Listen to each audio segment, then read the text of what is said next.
भू स्वराज प्रणाली थी रेत वाली।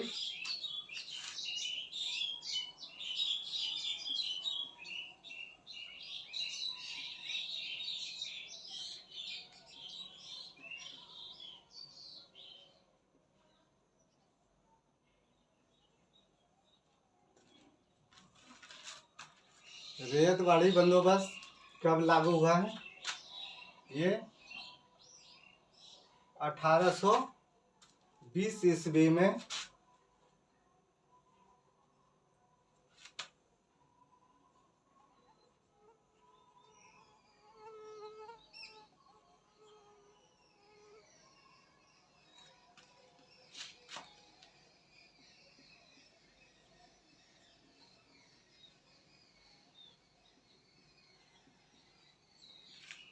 ये रेत वाली कब लागू हुआ था? 1820 ईस्वी में मुनरो के द्वारा शुरू की गई थी।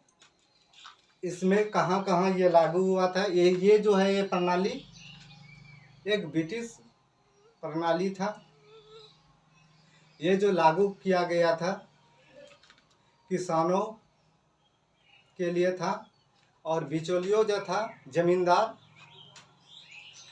उसका जो हक था किसानों से हटा दिया था।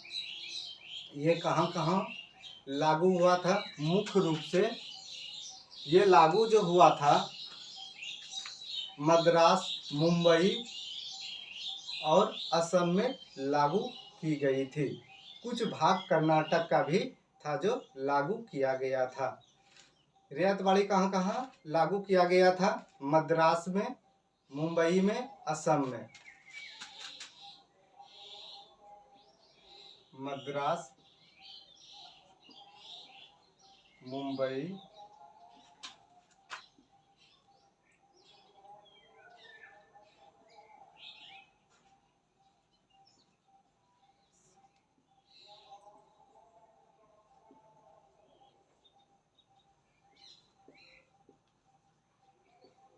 कहाँ कहाँ लागू किया गया था? मद्रास, मुंबई और असम में लागू किया गया था।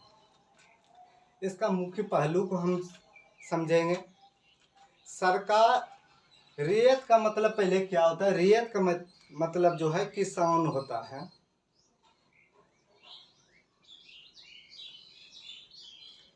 मुख्य पहलू क्या था रियायत वाली बंदोबस्त का? मुख्य पहलू में सरकार और किसानों के बीच में सीधा समझौता हो गया, पहला नंबर।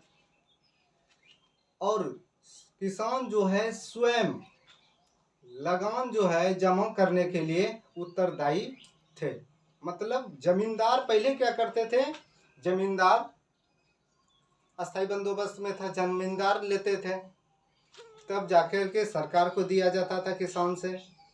लेकिन रेत वाली में क्या हो गया? जमींदारों को हटा दिया, किसान को स्वयं मालिक बना दिया, और इसमें जो भी उपजाऊ होता था उसमें से 50% भाग किसान सरकार को दे दिए जाते थे।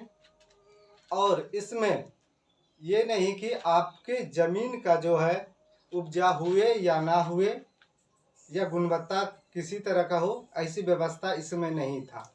इसमें भूमि का, मिट्टी का जो है गुणवत्ता देख करके उससे वसूली किया जाता था।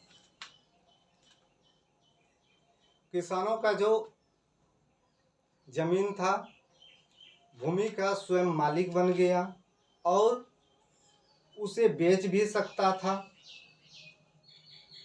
इतना ही हो गया, या किसी को वो दान भी दे सकता था।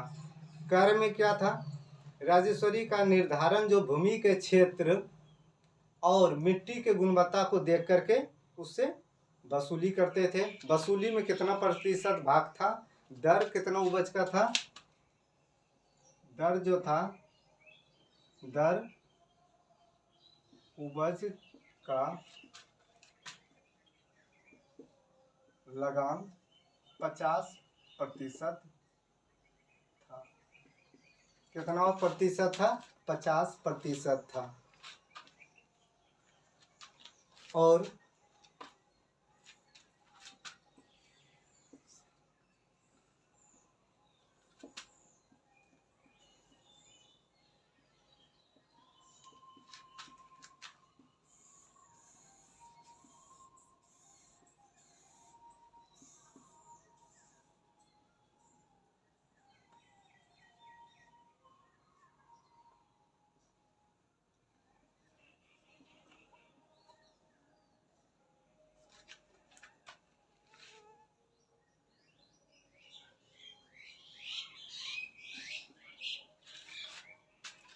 क्या हुआ, सरकार और किसानों के बीच सीधा समझौता हो गया।